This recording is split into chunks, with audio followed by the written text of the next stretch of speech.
रायगढ़ लौकी हत्याकांड। लौकी छीलने से मना किया तो छोटी बहन को मार डाला। कैसे साधारण झगड़े ने बदल दिया एक घर की दुनिया।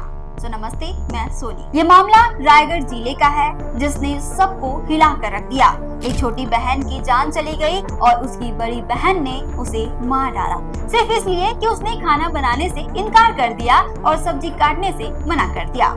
क्या यह सिर्फ झगड़ा था या सोची समझी साजिश?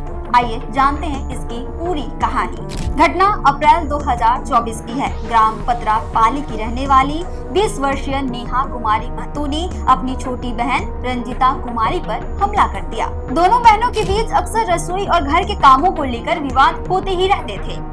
24 अप्रैल की रात नेहा ने रंजिता से लौकी छीलने और खाना बनाने को कहा। रंजिता ने मना कर दिया। इसके बाद नेहा गुस्से में आ गई। उसने लोहे के खलबट्टे से रंजिता के सिर पर मारना शुरू कर दिया। रंजिता चिल्लाई, लेकिन नेहा को डर था कि मां जाग जाएगी, इसलिए उसने बार बार वार किया। गंभीर चोट के कारण रंजिता की मौके पर ही मौत हो गई।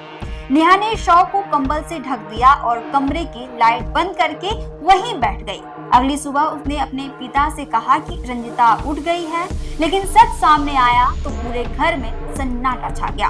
परिवार वाले थाने में रिपोर्ट दर्ज कराई और पुलिस ने मामले को गंभीरता से देखते हुए जांच शुरू कर दी। पूछताछ के दौरान नेहा पर शक गहराया और सख्ती से पूछताछ करने पर उसने अपराध कबूल कर लिया।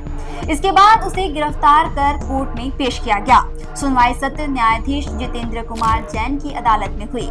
सभी पक्षों को सुनने के बाद कोर्ट ने नेहा कुमारी महतो को धारा 302 और 201 के तहत उम्र कैद की सजा सुनाई।